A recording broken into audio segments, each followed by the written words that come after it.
Baruchim Habaim, welcome to Awakening Torat Mussar Mindfulness. I am Rabbi Chasya Uriel Steinbauer, the founder and director of the Institute for Holiness, Kehilat Mussar Mindfulness. Very grateful to be alive and here today with you. It is now Sunday, March 2nd at 12:30 in the afternoon here in the Galil in Israel. Delighted to have you here. So whether you're joining us over towards the west, which could either still be Motzei Shabbat on Saturday or even early in the morning on Yom Rishon on Sunday, or you're joining us all the way over on the eastern seaboard, it could be heading into Monday, right? Or at the end of Sunday. So grateful to have you. We're battling another round of the cold flu virus here. So we're here together, thank God, taking it one day at a time. The Hebrew day today is the second of the Hebrew month of Adar. So I want to wish you Chodesh Tov, a good new moon, Rosh Chodesh. The new moon happened 2 days ago. It was a 2-day. It is a festival in our calendar, believe it or not. A celebration, right?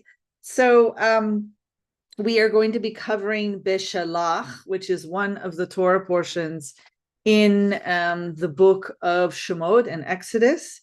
That took place back on February 8th, almost a month ago, on the 10th, on Yud of the month of Shvat, the Hebrew year of Tavshin Pei, the 5785. So as you know, this method, if you've been following along, we take the ancient wisdoms from our ancestors of Mussar from the Jewish tradition and from mindfulness of the Dharma of Theravada Buddhism, really trying to learn how to live in alignment with what God wants with us, to be able to serve God, to be able to be on a path towards holiness.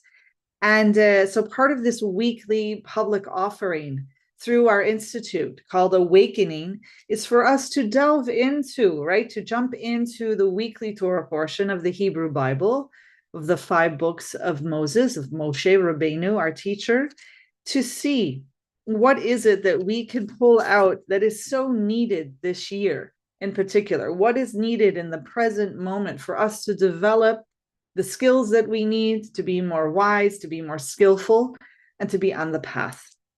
So we begin. I always begin with a summary of our Torah portion.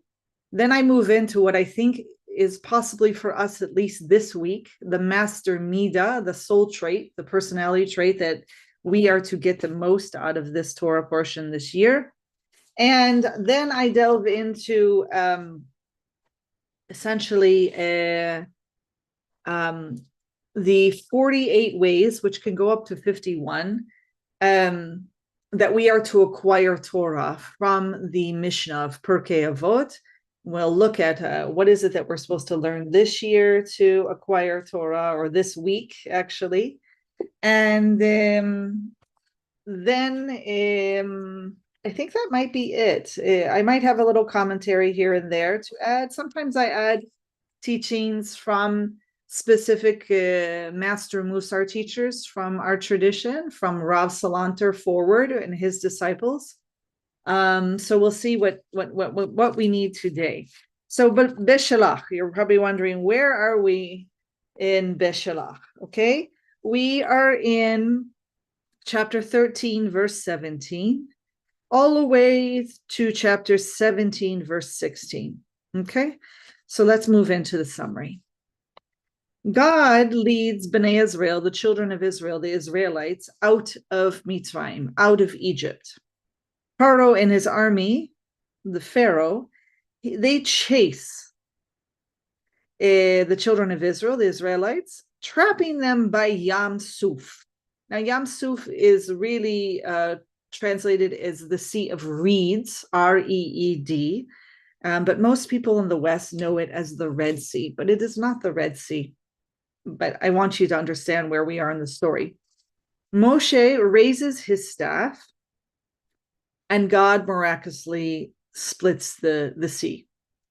Bnei Israel, the children of Israel, the Israelites, cross the sea on dry land with walls of water on either side. Paro, the Pharaoh, and his army chase after them. God causes the water to return to normal in time to drown the Egyptians. Moshe, his sister Miriam, and all of the children of Israel, all the Israelites, sing songs to thank God. The children of Israel arrive at Marah, where the water is too bitter to drink. Now, if you know Hebrew, you know Marah and Mar come from the shorish, the root, to mean bitter. So it's appropriate that the name reflect the experience that went on there. Okay, the water is too bitter to drink. And so then God shows Moshe a branch to throw into the water.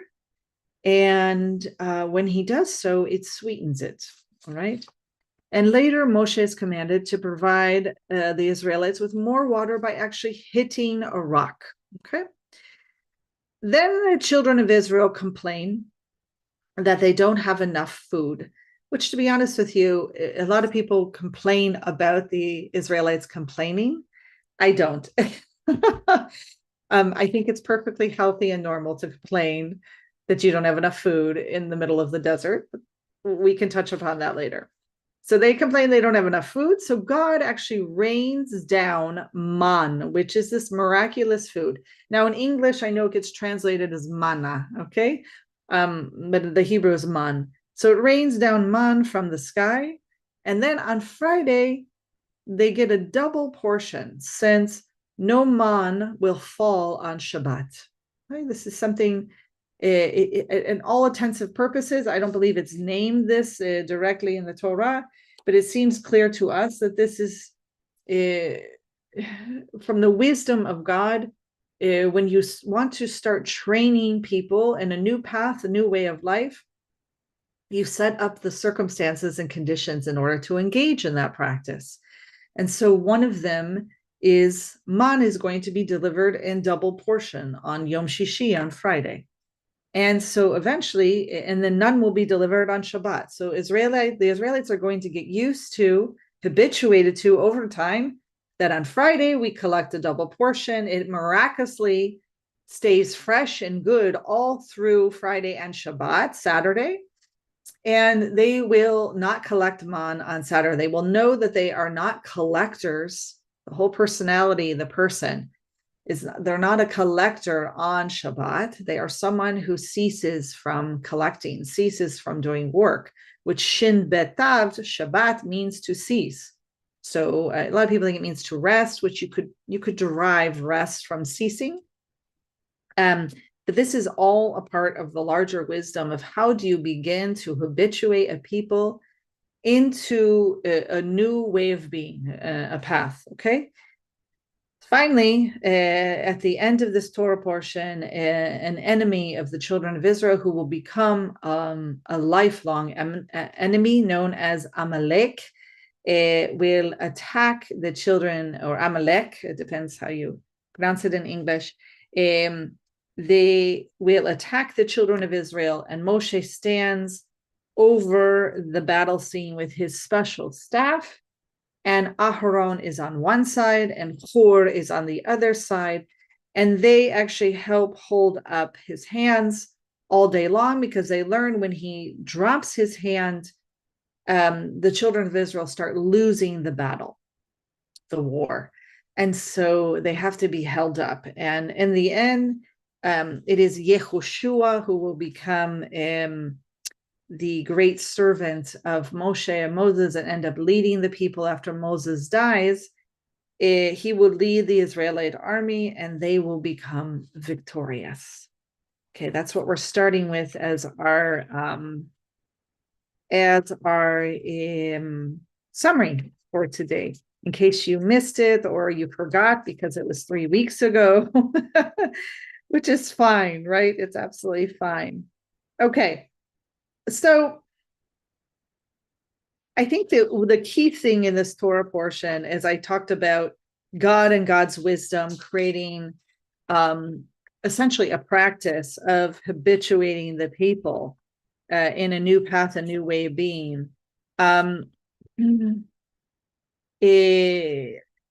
Rashbam comes, who is from France in the year 950. Now you have to understand Rashbam is the grandson of Rashi, our most famous Parshan, our most famous rabbinic commentator out of France 1,000 years ago. So Rashbam comes and says essentially that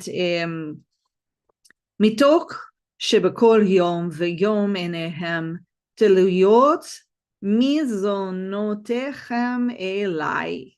Since every day their eyes will be turned to me for food. This is God speaking. This is Rashbam speaking, as if God is saying this. Mitokach ya'aminu bi. And as a result of this, they will have faith in me. They will have faith in me. They will develop faith in me. Okay? They will develop bitachon, trust in me. Okay? And they will follow my Torah, my instruction, my laws, based on this. So, this is a larger. This might be like the meta reason for the man, but the man starts, as I mentioned earlier, and you don't really have a rabbinic commentator talking about this, as one small deed, what we call in Mussar, in the path of Mussar mindfulness, a Kabbalah. It has nothing to do with the mystical tradition in Judaism. Kabbalah is like usually assigned by your teacher, but if you are an advanced practitioner, then you can learn to assign yourself what is needed. But it's a daily small deed, a task, either in thoughts, speech, or in actual physical deeds that you do in order to stretch yourself to grow. But it has to be something manageable that you can succeed at, that you can do well in, all right?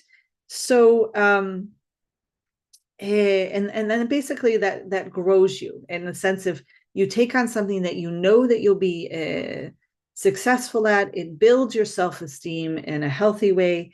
It also habituates you to know that, okay, I can stretch myself this way, this small amount, and then take on more later on, okay? We're not looking for any radical overnight change here. This is not the path of Mussar mindfulness. It is slow, habitual practice over time and over a long time, okay?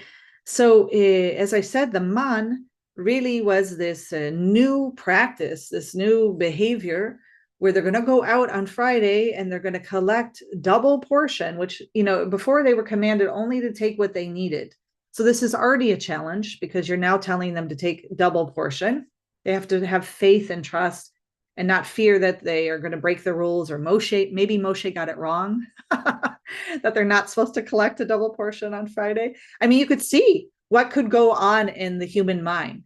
Wait, we always collected only one the rest of the week. Why are we going to collect two? It's going to form maggots. It's going to form all sorts of things and just rot and become bad. But no, that is the miracle of the man that's collected on Friday, on Yom Shishi, and it remains fresh all of Shabbat, all of Saturday. Okay, and then the second thing is that they don't collect.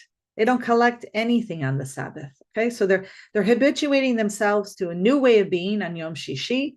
So it's like a way of training to get ready for Shabbat, and to have faith and trust in God that this food given to them is not going to rot. And then on Shabbat itself, that they are going to eat that double portion, what's given to them, and they're not going to go out and collect. They're not going to go out and do labor. Okay, this is all a way of habituating them into the culture and the way of being on Shabbat, on the Sabbath. And the larger issue is what Rashbam is bringing here, that every day they are going to turn to God for food, every day, not just on Yom Shishi. And as a result, they'll learn to have faith in God, that the food is consistently there. They're going to be cared for. They don't have to worry that they're going to starve, which is a big worry in the middle of being nomadic and traveling in the wilderness. And that over time, through that habituation and that faith, and then what happens with the man of the double portion on Shabbat is that they will begin to follow God's Torah. Okay, it's a larger long-term project here. So the final thing I will say is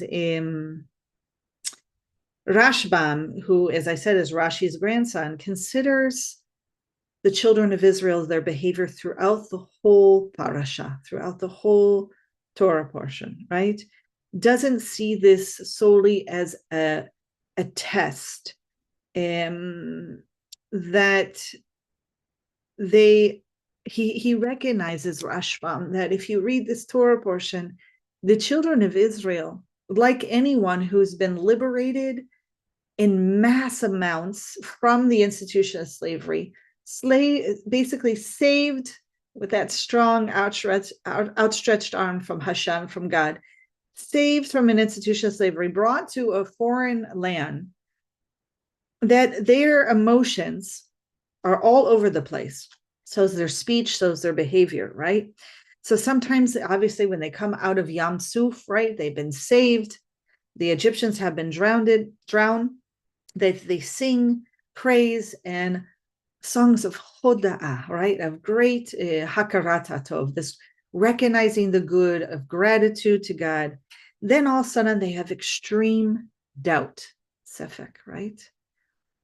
What does it mean to have doubt in this path of ours, of Mussar mindfulness?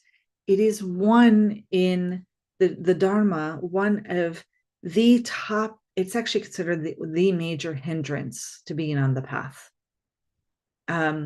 You have greed, you have ill will, sometimes translated as hatred, and doubt. Doubt has this way of kind of rotting the person within, so that you lose faith, you lose trust, bitachon, in the potential of the path and in the path itself. And in this case, it means in God, because God is our loving parent, our leader, basically our companion on the path, in addition to our Vad, our Sangha, our community that carries us through this, our Havruta, our spiritual friendship, our learning partner, and of course, our master teacher that we have a beloved relationship with, God willing, guides us on the path. So they're having doubt. They begin to express tremendous doubt about God. And that even leads to, when you have doubt, all you can do is look to the past. There is no present moment, and there's definitely no future. So what is their past? Slavery. What do they know? Egypt. So when they move through doubt in their body, they will begin to express that supposedly they're missing slavery. What they miss is the known. When you lack balanced emunah, faith, when you lack balanced bitachon, trust in God, what ends up happening is that you long for the known that makes you feel more safe and secure, even when that known is really toxic and not life-affirming and is actually crimes against humanity, which is the institution of slavery, which was infanticide and genocide of the Jewish people in Egypt. So in the book of Shemot and Exodus in chapter 16, verse 3, you have the children of Israel, the Israelites, the Hebrews, experiencing great doubt, and they will then miss slavery. They'll say that we miss the slavery. Let us go back to that. Okay? So these people are in need to actually practice, to develop, to cultivate trust, bitachon, trust in God, that God will take care of them. that God is going to be a constant companion. So Rashbam, in his wisdom, comes and explains that the man test, if we want to even call it a test, I see it as more a targil. It's more a practice put into place in order to begin to cultivate balance bitachon and to cultivate them following the path, right? Which is, he explains that this is a learning experience, which of course the path of Mussar Mindfulness is a learning experience, one to design to help our ancestors, the children of Israel, trust and eventually follow all of God's Torah. Okay, there's great wisdom there. So obviously, you're now probably picked up. What is the middah? I mean, it's interesting because we've been talking about faith and munah, which is a different middah. Faith is, I recognize God. I recognize, for people in modern day culture, it would be like, I recognize that there is a God. But for our children of Israel, it's recognizing that there is God, that this is the God. There's only one God. That's having faith, right? That's a munah. You don't, so people interchange, especially in English, faith and trust, but they're really two different midot, two different cultivation of inner personality trait of what we have to develop. So for some of us, obviously today, we don't even have faith that there is a higher power, or that there's God, or that there's a God of Israel who saved our ancestors from the institution of slavery. So that if that's your path, then you know where your work and cultivation is, and hopefully over time you will develop that. However, I think the real middah here is bitachon, which is trust in God. Trust means, I of course already believe in you, but I might not trust that you're really going to take care of me, or that you're really going to, that things are based on God's will. The path that we're on is meant to be the one that we're meant to be on. That's having trust that that's the case, that this is God's will, whatever path I'm on and how I'm moving forward with it. And that whatever is happening on my path of how I live my life, that it's for the good, it's for our good. So for the children of Israel, it's for their good. Okay. And for us, it's for our good. Now, it's trusting the path, trusting the potential of the path, trusting in God. Now, it gets really well summarized, this middah, as that all that God intends, all that happens is for our good. That is what it means to be balanced in bitachon. If you can get to a place, or maybe you're already there, that you believe no matter what comes at you, the very unpleasant, which can be even harm and suffering, to great pleasantness, elation, right? The 10,000 joys and the 10,000 sorrows, that all is part of God's will and God's plan for you, and that it's really for the good in the end. It may not feel good, you may not understand it, that this trust that all that happens is for your good. That is where the balance happens. Okay. And obviously the children of Israel in our story, our ancestors are not there yet. Most of us are not there even today, when we have so much given and provided to us and so much good. So today I actually received a lovely card from a beloved friend of mine. She knew I wasn't feeling well again, hopefully not turning into another stomach flu, Bezrat Hashem. And it was a beautiful card, and I hope I quote it correctly. It was these beautiful flowers. And it said,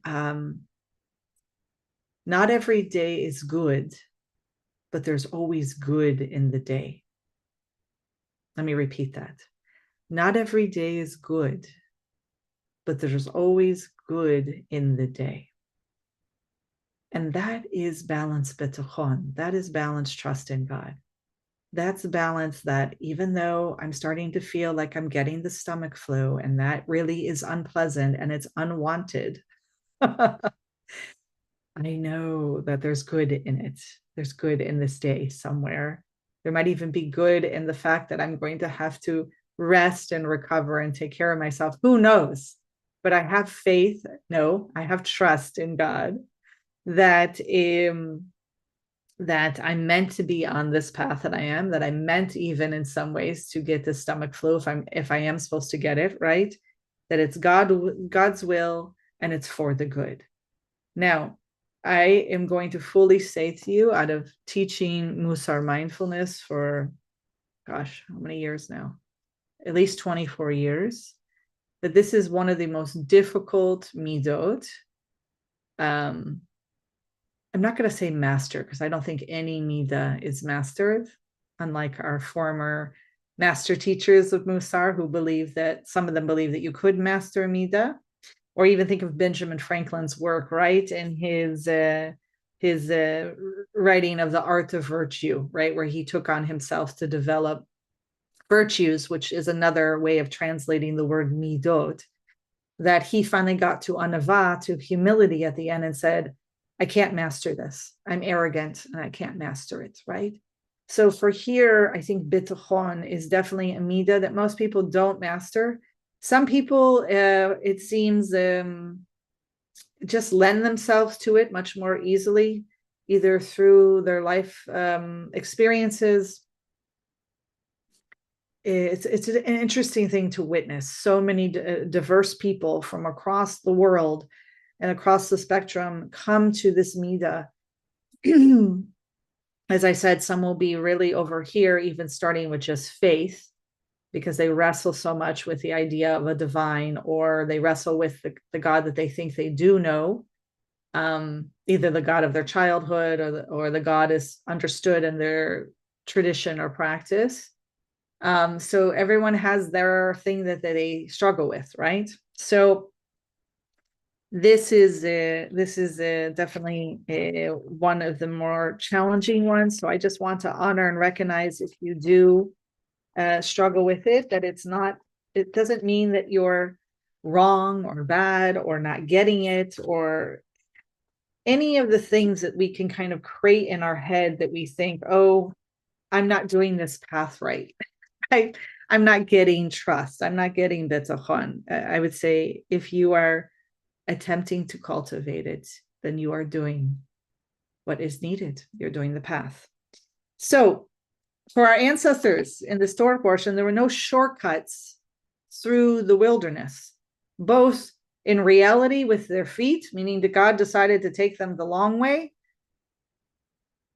but there's also no shortcuts inside. There's no shortcuts in our spiritual discipline and our path of Mussar Mindfulness. Just like for our ancestors in the desert, in the wilderness, there was no shortcut. Okay, so even that was God's will. And we say it's because they would encounter war with the Philistines, and then they would get too afraid and they would want to return to that which was more familiar and comfortable, because they'll have doubt, and they will want to run away if they encounter war with the Philistines, if they go the easy route, the route that will get them right into the land of Israel immediately. So that's the reason given in the Torah why God doesn't do it. But I don't buy it for one instance. Okay, it might be quite radical to hear, especially a rabbah, say, I don't agree with that being the reason. I think there is something hidden even stronger that's really actually transparent right in front of our face. When I just said that God needed to create practices and a path and a way of being that was going to train us over time to cultivate not only these midot, but cultivate so that we will end up following the Torah. That's not going to happen quickly by going into the land of Israel. That's going to happen over 40 years of taking the long way, right? You remember that beautiful song? I remember it. Was it from the 70s? I was a little child. Take the long way home. I forgot it. My older siblings used to listen to it. But that's it. The wisdom that's there is there are no shortcuts. Even when you think you are cutting across and getting home quickly, getting to Israel quickly, getting to wherever you're headed quickly, the work, the practice has to be done. one foot in front of the other. Okay. I did want to share something brief from Bitachon, if I can find my notes. Give me 1 second. Beshallach. Beshallach. Thank you for your patience. No, we are still in, here we go, Shemot. Vayera bo Beshallach. Okay. Just to remind you, also Beshallach is the 4th Torah portion in Shemot, in Exodus. So what did I want to share with you about this? I want to share with you from a classic Mussar text known as Chovavot HaLevavot. It's translated as Duties of the Heart, written by Rav Bachya ibn Pakuda. It's considered actually quite an ancient old text. Let me see if I have it here. Hold on. Duties of the Heart. Okay. Let me look at the publication date. Oh, you're not going to tell us? Maybe because this is the second model. Hold on. Let me see if I can look here. Here we go. Okay. So I believe this is the 16th century, but I want to tell you exactly. No, they don't tell you. Why don't they tell you here? Because it obviously gets published later on by new publishers, but they're not telling you.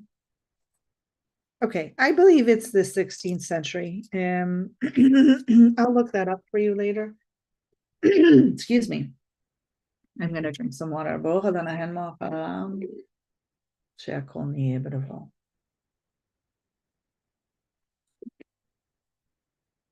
Okay, so in Duties of the Heart, he explains that bitachon, trust in God, is tranquility of the soul and liberty of the mind.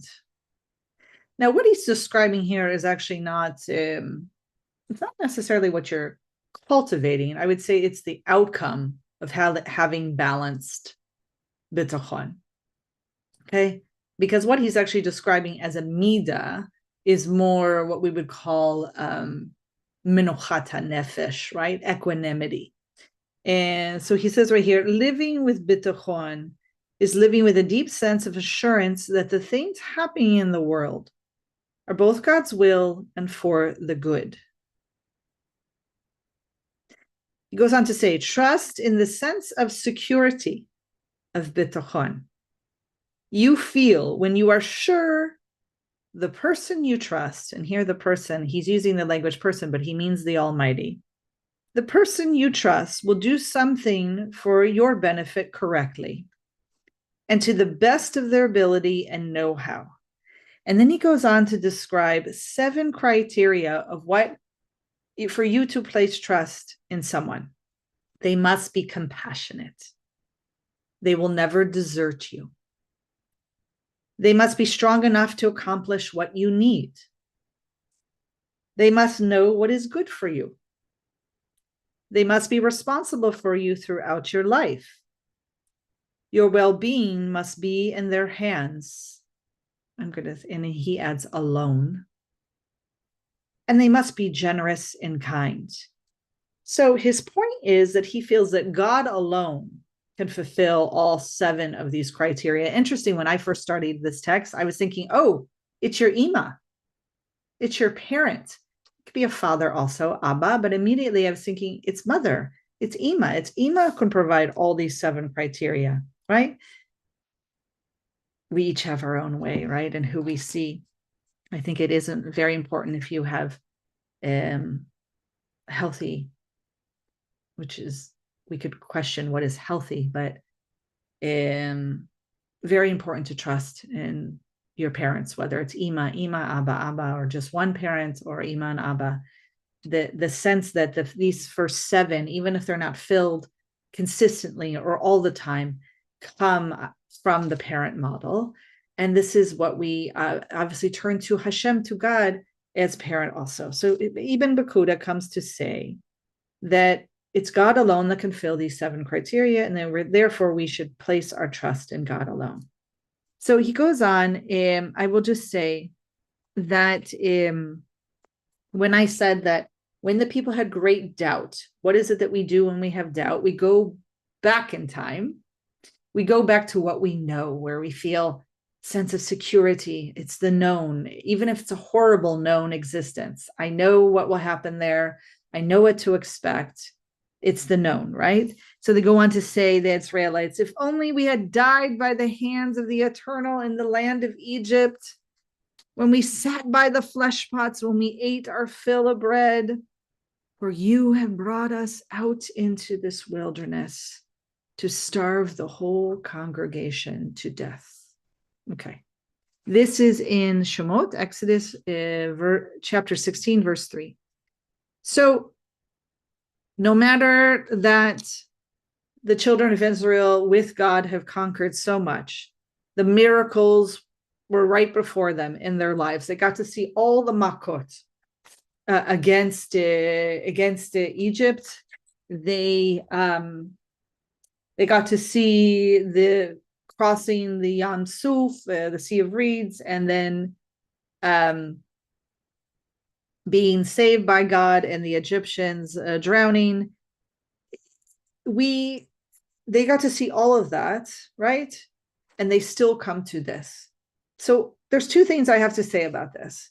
If our ancestors who've seen the greatest miracles in the world can't come to consistent, or just are not there yet, right? I don't even want to say can't come to consistent. They're not there yet to have balanced bitachon. And part of that is because when you are born and raised in the institution of slavery, that is going to stick with you a long time. It's going to be a companion. It's going to be the shadow side. It's going to be with you, and it's not something you can eradicate or get rid of, even if it's so unwanted. We know many people who hated their childhood, and it's so unwanted, they think if they just hate it enough, it will change. It will go away. It doesn't. It's with us forever. And the same thing with our ancestors. Okay? The experience of slavery is there. It's going to be there. We call this today, transgenerational trauma, communal trauma. Part of it is also obviously resilience, or they wouldn't have survived and been here.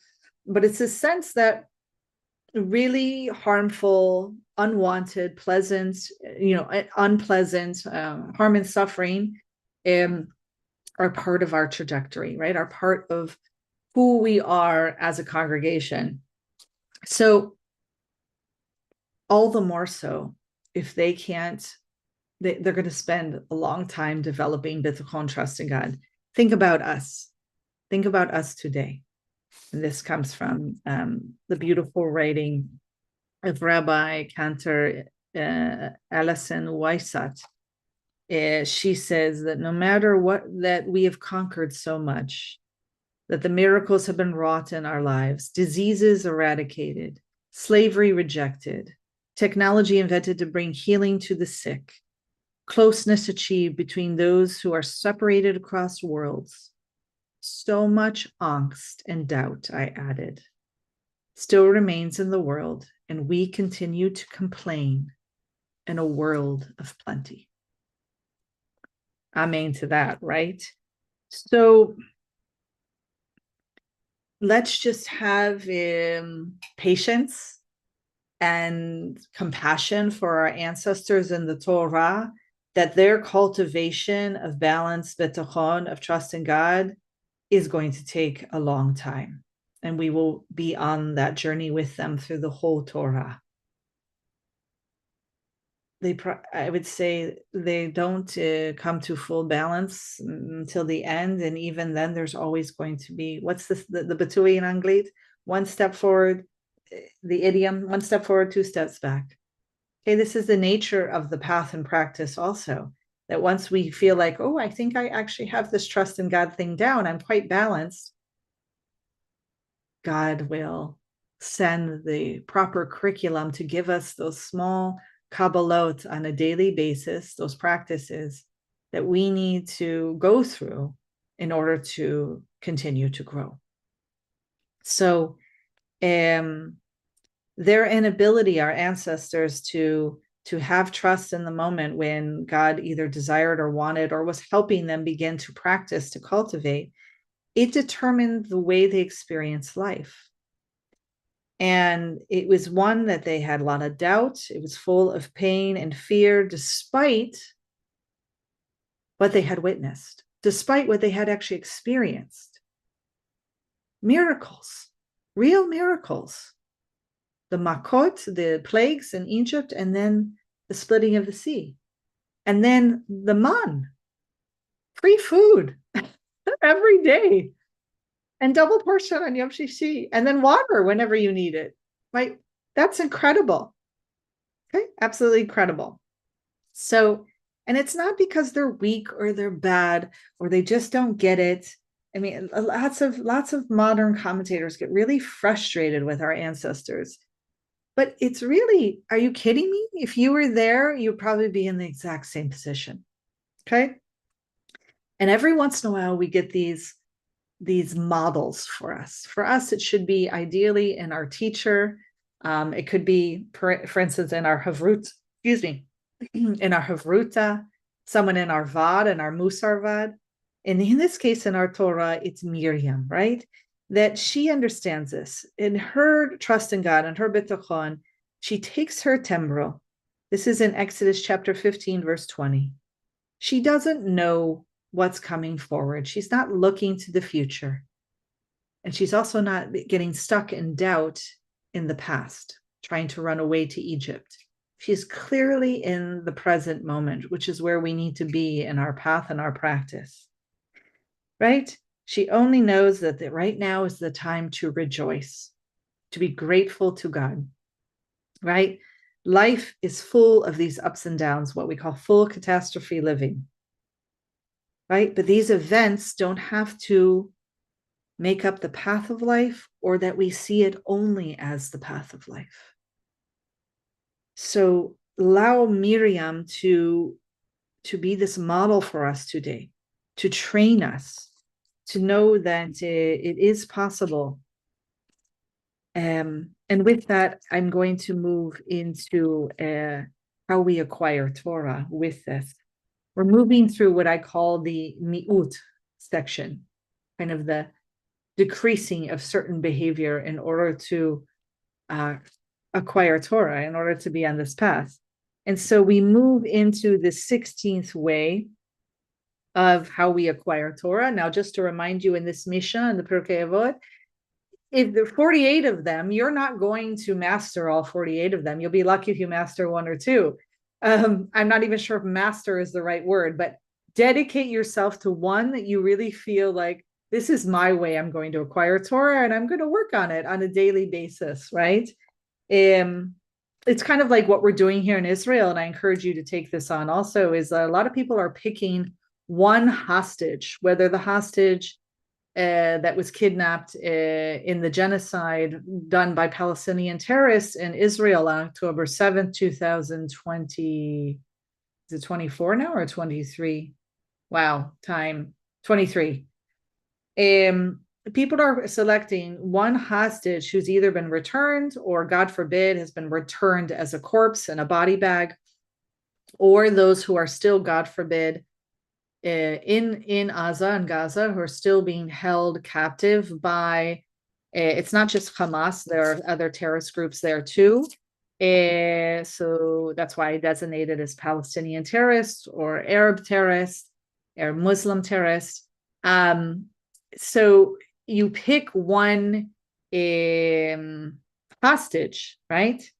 And you dedicate what is that they have either done to stay alive or doing to stay alive or to thrive, to get through this, right? To move through, I wouldn't even call it thriving yet, but move through the resilience that is also transgenerational and communal for us.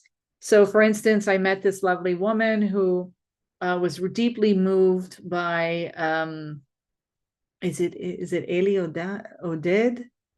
I'm trying to remember the hostage that she was so moved by. I think it was Eli Oded. Let me just look this up for you quickly if I can find it. She was deeply, deeply moved by him. He was a volunteer in the essentially the organization that takes care of the teva, of the environment here, the Parks and Recreation organization, and dedicated his life to protecting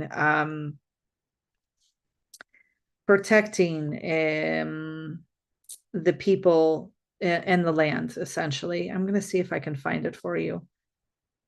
And he actually was murdered by the terrorists, but because of all the great works that he did, that he dedicated his life to this, and she was so moved by his story. Oh, I think this is, I recommended people donate in his to the organization in his memory. Yeah, hold on, let me take a look. It's here, and if it's not here, it's on my other page. So I recommend that you do this too, that you come to know one of our hostages or former hostage, and see how you can dedicate your path and practice similar to these ways of acquiring Torah. Hopefully it'll pull up. It's not pulling up. Okay. Maybe I'll bring it up next time. I'm not sure why it's not pulling up. I think I know where it is. Oh, here it is. It just came. And I, of course, lost it. Thank you for your patience. Here we go. So, yes. No, it's Ohad. Okay. His name is Ohad Yahalomi, and he was murdered when he was held for over 500 days as a hostage. And he was a ranger for the Israeli Nature and Parks Authority. Okay. And he just did amazing, beautiful work with and for the organization. Also, his story is amazing, what he went through to try to save his family. But he loved nature so much. He co-authored a field guide on scorpions, was passionate about teaching children about the wildlife. He was larger than life. He also, while working as a ranger in the Judean desert, he visited a Bedouin village every week to teach the children about animals and nature. And so much so that one of those children, talk about someone's memory being for a blessing, one of those Bedouin children later became a nature guide inspired by him. So this is the light that Hamas stole from the world. But we're not going to allow it, even though the world is dimmer, because Ohad is not with us anymore.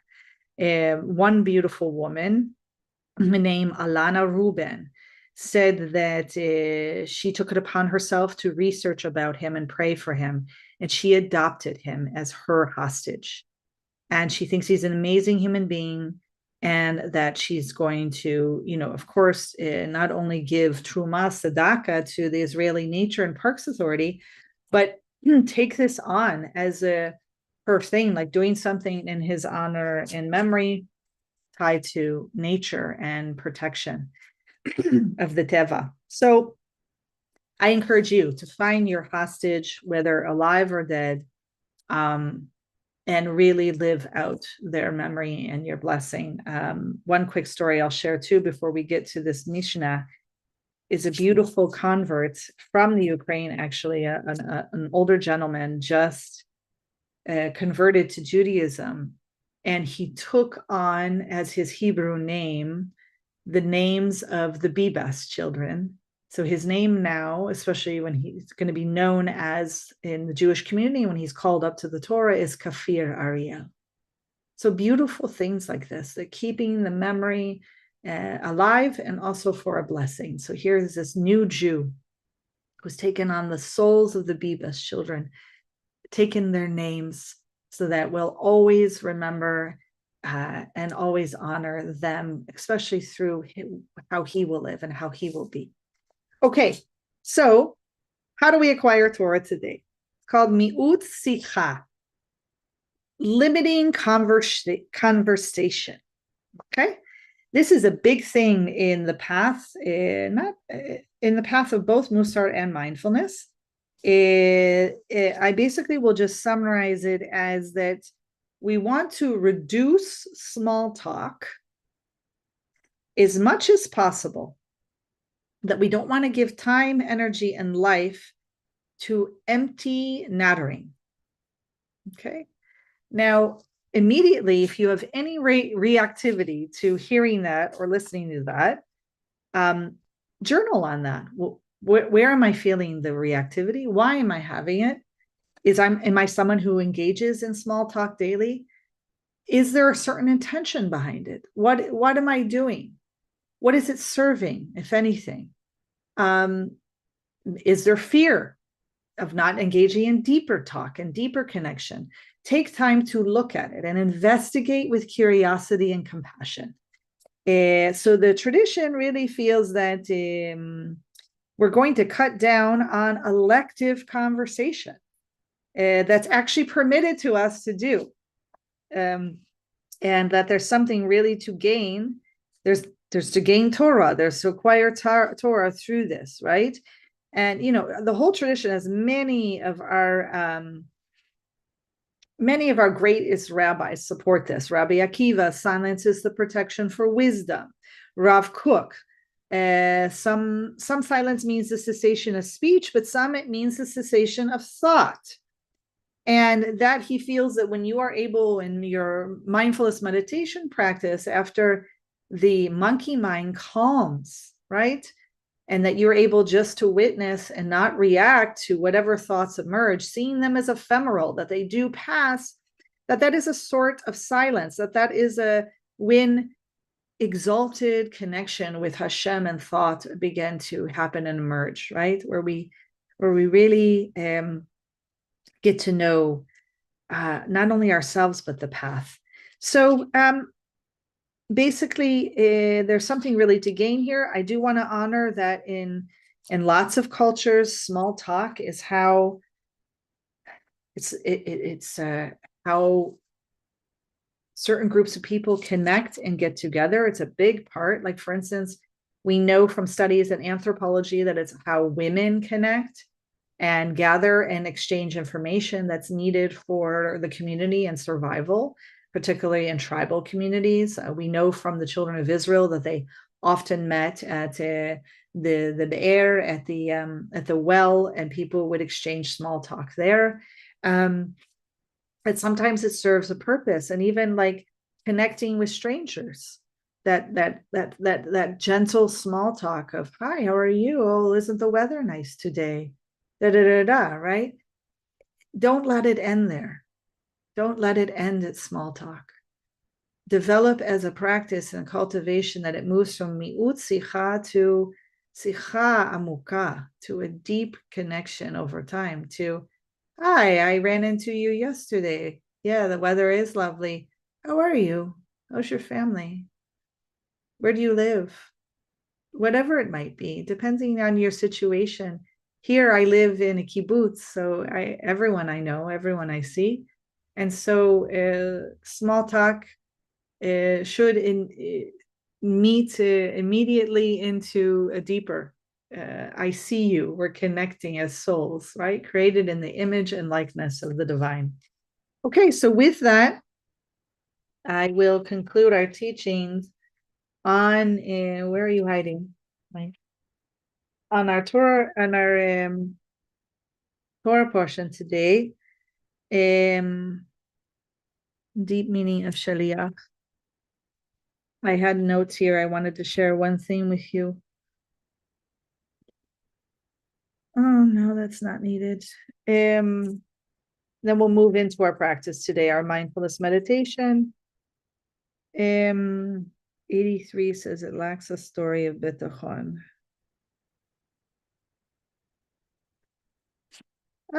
It's just looking at, which I mentioned at the very beginning,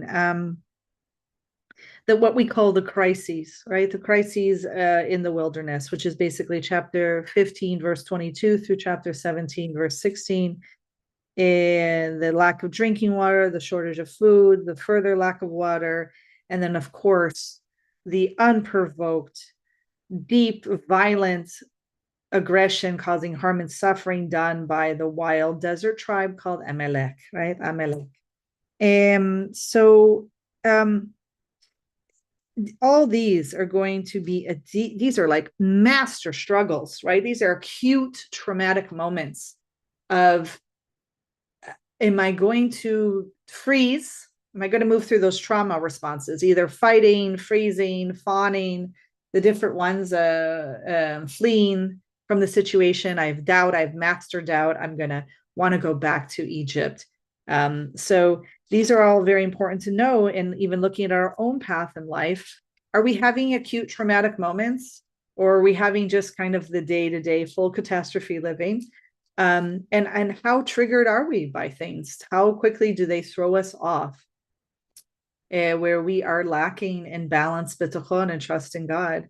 I always say to my practitioners and my students, it's a gift from God when we have worry or doubt, that it's a sign. It's like a little boop, boop, boop, boop sign that we are to turn it over to God, hand it over, to know that we're not in control, and that God is a companion with us, and that it's to recognize, I'm not having trust right now. I'm not having trust. I'm being really challenged. And God, I could use some help.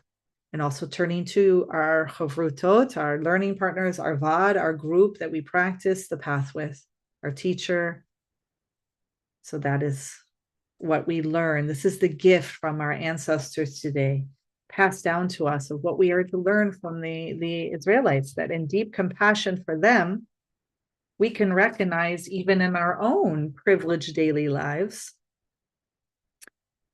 that we are deeply challenged by bitachon, and we can practice, we can cultivate, we can move forward, we can go and collect the tuman on Friday and trust that it's going to be fine for Shabbat. We can let go and cease for one day, because this is what God wants. This is how we acquire Torah. This is how we acquire our connection and deep love of God. So with that, please come to your posture that you like to assume in your mindfulness meditation practice. I'm going to come to the edge of my seat so that I'm upright, not leaning against the chair. You don't want to be West Point stiff, as John Kabat-Zinn says, but rather awake and alert, right? But also let the shoulders fall at ease, letting the hands fall to wherever it's comfortable. If you want to hold it in a certain posture, you're welcome to. I invite you to close your eyes, or otherwise lower your gaze so that you cut out visual stimulation. For the rest of you who cannot sit today, maybe due to back trauma or just chronic pain, discomfort, feel free to lie down with your eyes open to remain awake and alert. You can also walk back and forth, not walking anywhere in particular, which is known as walking meditation, or you can stand in a strong mountain pose, just standing, doing the meditation. All these are valid postures. And we'll begin with a deep inhalation through the nose. If you're able, hold it for a minute and then breathe out the mouth. I always giggle and laugh because it feels so great to receive the gift of oxygen from Hashem. Inhalation and exhale. This final one, see if you can double the amount of time of the exhalation. Inhalation, hold, and exhale.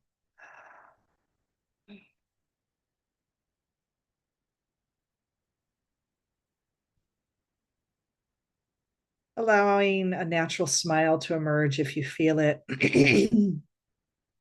where you're really recognizing the good here, this hakarat hatov, that we are able to sit and practice together right now. What a gift. This is the gift to yourself, this radical self-care that is part of the path of Mussar Mindfulness. So really taking an honest invitation to bitachon, to trust today in our meditation, inviting it in, letting it sit in your gut, in your belly, right at the place where we usually feel most of our doubt and fear and worry, letting bitachon, trust, to come in. You might want to rub your belly or have your hand there. What would it be like to be able to just witness whatever arises and applying a little bit of trust that this is God's will, that it's for the good.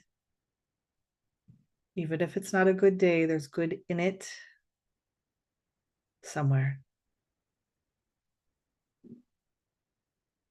And that I can trust.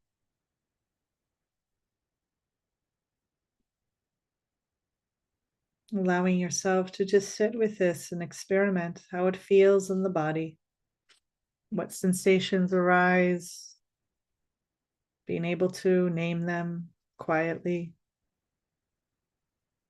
Maybe what emotions accompany the sensations in the body. Being just gently naming them.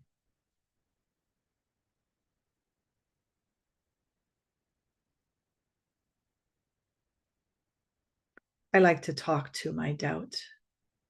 So when doubt arises, just say, Shalom, doubt, I see you.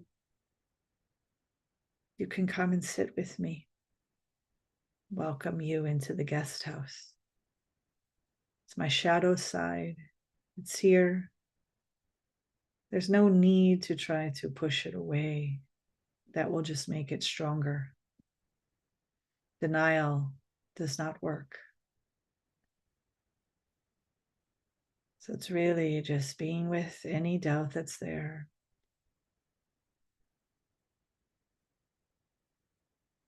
You might even want to recall one time when you had strong doubt, but then you were able to come to trust, or you were able to come to some other form of acceptance that eventually passes, or it did pass. So think to yourself quietly, do you have experience in your past where you had doubt? And over time, it passed, maybe with actual real practice and cultivation. Letting your breath fall to its own natural rhythm. One of the key insights into our practice of mindfulness meditation is that we begin to, over time, learn to witness that all things pass, that everything is ephemeral. So too with our doubt, that it might be here right now, very strong, but that eventually, like all states, it will pass. It doesn't mean that it won't visit again. It will, but it will pass. And the only way that it actually stays longer than most states that pass is when we add fuel to the fire, either by reactivity, by denial, trying to push it away, or by over-identifying with it. The doubt suddenly becomes, I am doubt. I am doubtful.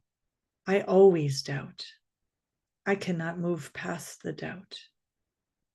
All that kind of storytelling, that self-talk that is actually not skillful and is not wise.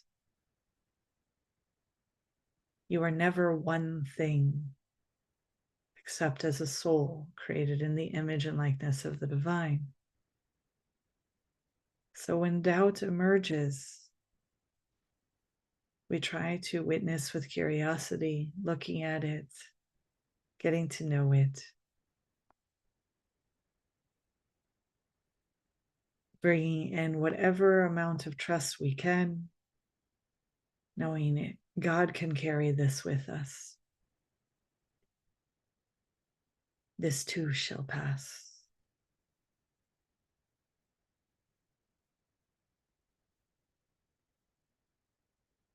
God meant this for the good. Take any of these as your mantra, as your morning affirmation in your path.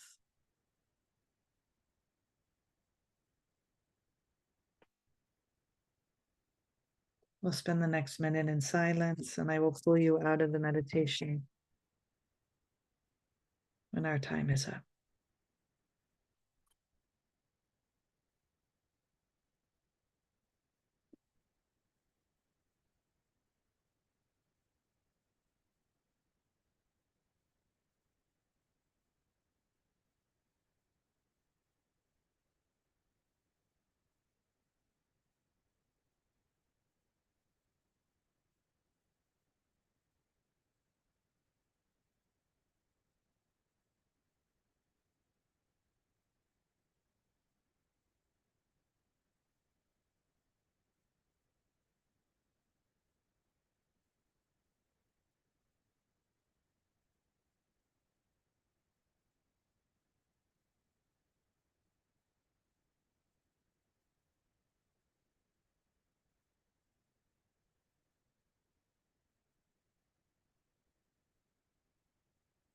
If your mind wanders, when you wake up to it, just simply bring yourself back to the present moment without judgment.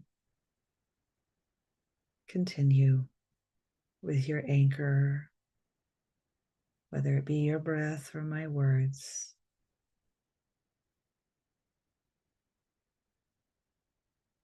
Remaining here in the present moment.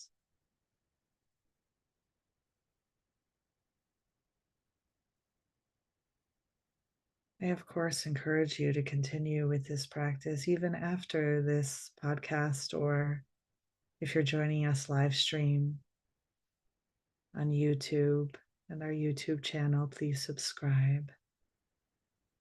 Or you're joining us on Facebook or other social media, or perhaps even at our blog at kehilatmussar.com. To continue this meditation for at least 5 to 10 minutes if you are a beginner. And of course, if you are an advanced practitioner, doing how long your daily meditation is. Mine is 45 minutes a day.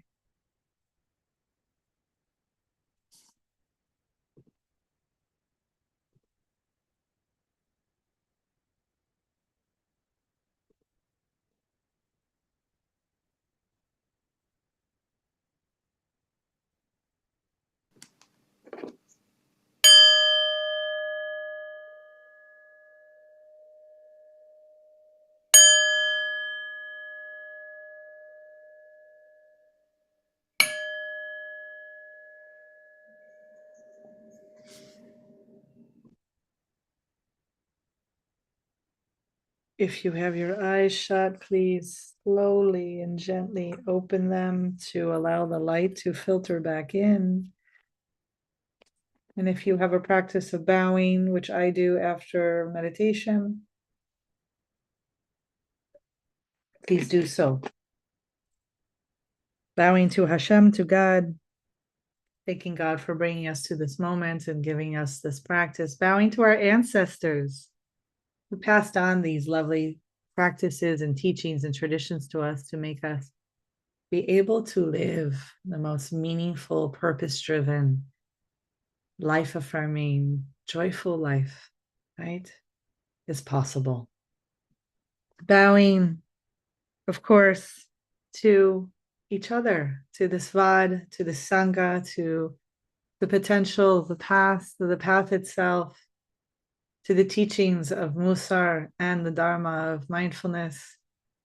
So grateful to be able to practice and be together. And finally, a gentle small bow to yourself for having the discipline and love of yourself to show up, to continue to practice this form of radical self-care, to be in community, taking refuge in the path and in community and in God. I'm grateful so much for your showing up today and participating. We want to honor Ellen Tobe today, who sponsored this session in loving memory of my Ima, Barbara Steinbauer, of course, which her Hebrew name is Hannah. and Hannah Sarah, which she chose to go by Sarah. So we thank you, Alan, for donating to sponsor this session so we can offer this public offering.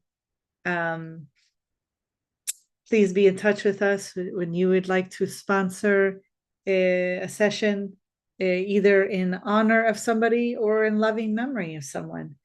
Just reach out to me via the email on the website of kehilatmussar.com, KEHILATMUSSAR.com. And yeah, be well today. We're really having to take it one day at a time here in Haaretz in Israel. And yeah, wishing you all health, beauty, joy. I look forward to connecting very soon. I have all the material ready for Yitro, which is actually, I'm not supposed to say I have a favorite Torah portion, but it's up there if it's not my favorite. I'll explain why when we meet. All right, take care of yourself.